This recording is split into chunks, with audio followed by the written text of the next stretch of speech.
तो hello friends, नमस्कार, जय जगन्नाथ। तो आज आम बनइबा भेज मंचूरियन।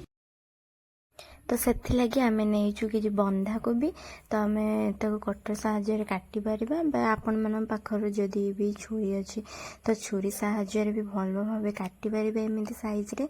तो ये देखिपे भल भाव कटा हो जाइए।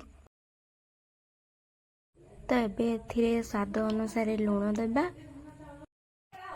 तो ए 4 चामच मैदा 4 चामच कॉर्नफ्लोर तापर किसी मसला अदा पेस्ट भल भाव गोलैदबा।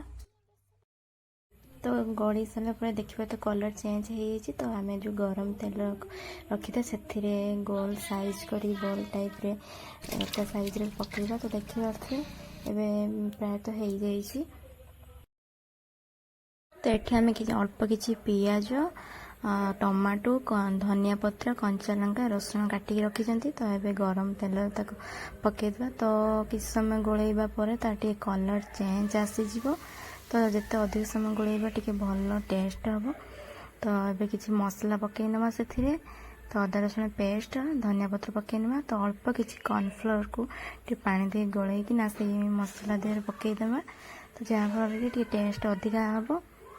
तो ये चिली सॉस और टमाटो सॉस से मसला मिसेबा। तो पूर्व छाणी रखी कोबी को मसला दे मिसेद। तो देखिए पूरा रेडी हो जाइए। तो आसतु टेस्ट करवा केमती लगुच।